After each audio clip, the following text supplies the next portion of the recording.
You're welcome to itsfuse Sports, and I'm in the house today with Kingsley, aka Convos. Let's dive right into the international games. But then before we do that, this show is proudly sponsored by Otobi Logistics Company. Looking for top-notch stages, lights, chassis, sounds, logistics equipment?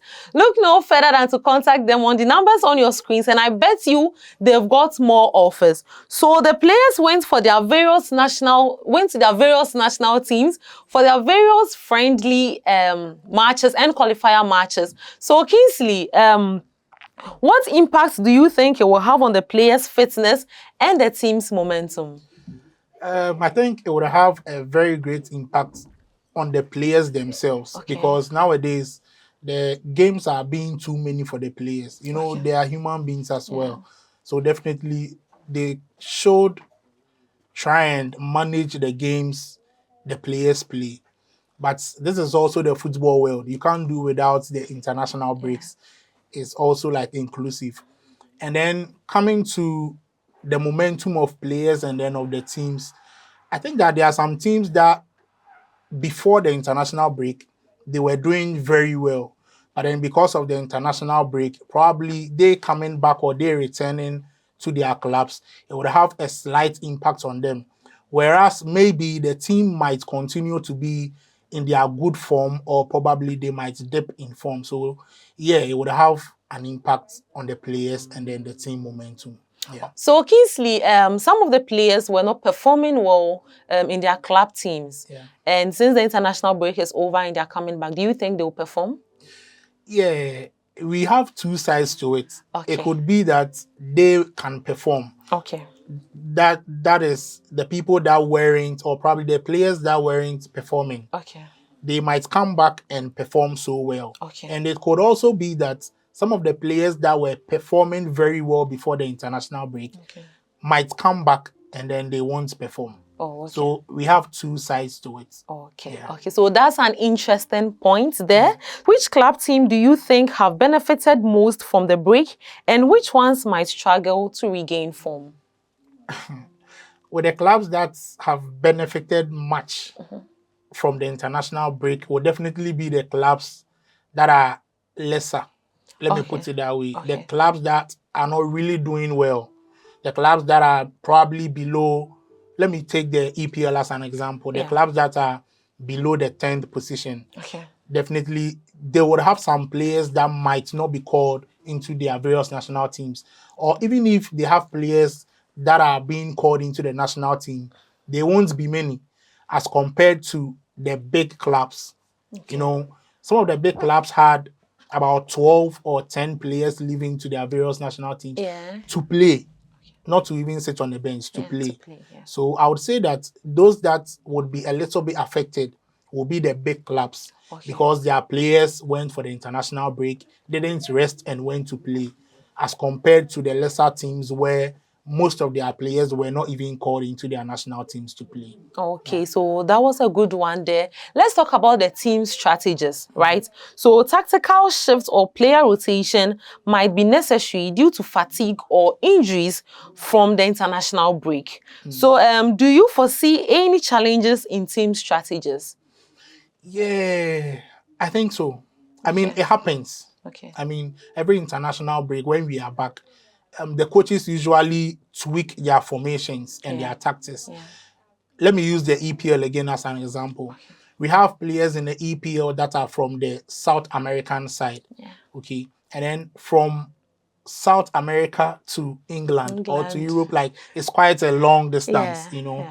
So most of the coaches do rest the players that are from that side. Previously, I think the previous international break like this, Liverpool had players like Luis Diaz, McAllister, Darwin Núñez from the South American side. When they came back, Ancelotti didn't really play them. He introduced them into the game in the second half. You get it? So definitely, coaches are going to tweak their tactics, and then there's going to be rotations in the teams. So let's focus on the English Premier League, right? With the league resuming, who do you see as favorites to push for the title in the next month? I don't want to seem biased, but definitely it's going to be Liverpool. Okay. comparing the kind of form they were on Okay. before the international break. If definitely they are going to continue with this same form, I think the next month, that's in December, Liverpool will still be on top of the table. But then we also know that Manchester City also have injured players. Yeah. Same as Arsenal, they also have Yeah. injured players. And probably most of them will be returning at the end of November. Yeah. So maybe when they return, they might give Liverpool like a contention. You get what I'm saying? Yeah, I get you. So Okay, so the weekend's fixtures are exciting, right? We've got Leicester faces Forest, City takes on Tottenham, and then Southampton meets Liverpool, and Ipswich clashes with Manchester City. So which match are you most looking forward to? definitely I'm going to watch my team's game. That is Liverpool. Ah, I thought as much. Southampton and Liverpool. I would Okay. actually watch that game. And then Ipswich versus Manchester United too. I would love to watch that game because I don't think it's much of a big game, but then Manchester United now has a new coach in a person of Amorim. So I would want to see how he would approach the game, his tactic, and then his formation. So basically, these are the two games I'd be looking forward to watch. Okay. So how will the international break affect teams with congested schedules? It does. I mean, with the congestion of the schedules, I think I've earlier spoken about it though.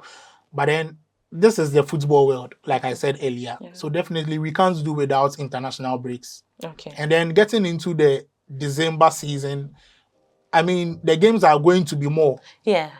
So it would depend on a particular team to still be on top of the table or a particular team to perform if the team has squad depth.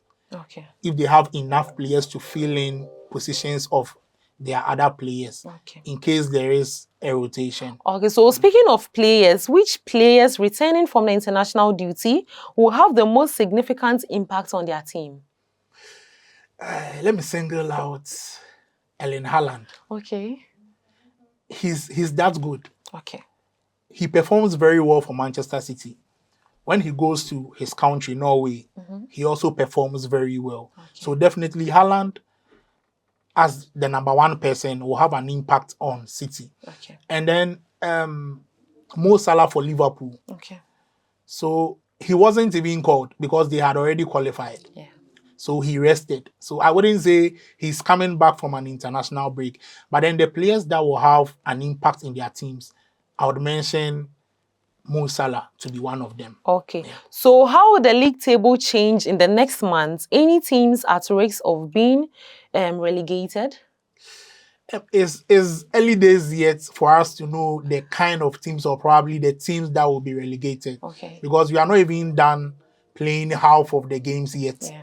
You get it? So maybe in the second round, things might even change. The teams that we thought would be doing well or probably were doing well before the international break might drop. Okay. And then the teams that were below the bar might even try and do well to even compete for the title. Okay. So what are your thoughts on the title contenders' chances after the international break? It's still going to be the big clubs. I mean, Manchester City, Liverpool, Arsenal, now Chelsea, and Nottingham Forest is also in the competition. But then I don't think they can keep up till the end. They might definitely fall. So yeah, the competition will be very strong and tight. Very strong and tight indeed. Okay, so let's discuss this week's matches. City with Tottenham. I think that is the biggest game in the weekend. Yeah, it is. Because Manchester City is Manchester City. Why I support Manchester City? Why do you support City? I just like them. I don't know, but I support them. Okay. So from now, if anyone asks you the team you support, say Liverpool. No, I won't. No, but I like Manchester City. Okay, that's fine. I think that Manchester City versus Tottenham is a huge game. Okay. Considering the fact that Manchester City has players that are injured, playing against Tottenham will be very difficult. I can't just pinpoint if this particular team or this particular team will win. Okay. But for sure, I know there will be number of goals. Okay. Probably 2 goals and above, if I can see. Okay. Yeah. Okay, so how about Southampton versus Liverpool? Your team. I know your answer. You say Liverpool will win. What do you have to say? Yes, Liverpool will win. There could be an upset though, but it won't happen. That is the thing, it won't happen. Okay. Liverpool are first on the table. Southampton are last. I mean, they are carrying all the 19 teams left. Yeah. So you just have to know that Liverpool will trash. Let me use that word. Liverpool they'll come after you. Yes, I know, right? I know people that don't like Liverpool, but then this is no game for you to have an against on Liverpool. Yeah. We are definitely going to win, considering the fact as well that we have very good midfielders now. We have the best defensive midfielder in the league now in Gravenberch. So we have Mo Salah, who is doing well. I don't know why I'm talking too much about Liverpool, but yeah, it's understandable. Okay, so the final match for this week is between Ipswich and Manchester United. What are the predictions?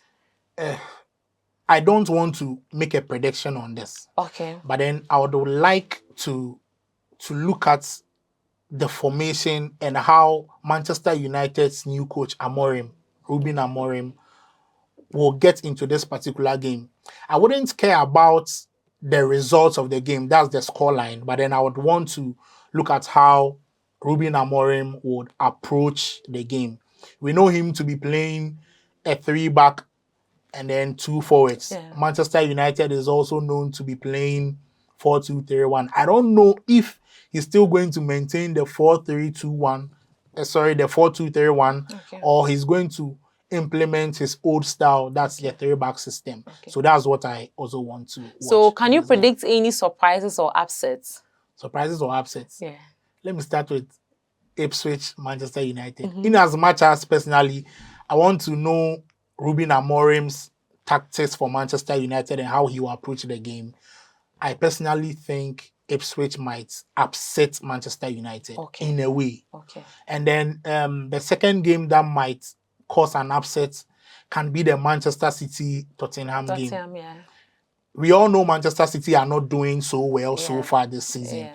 But then, well, Manchester City might win. That would be an upset because Manchester City are not winning their games nowadays. Okay, so if they win against Tottenham, it will probably be an upset. Not like an upset, but then for the fact that nowadays they are not winning games, and for them to be winning or for them to win this particular big game against Tottenham, it would be like an upset.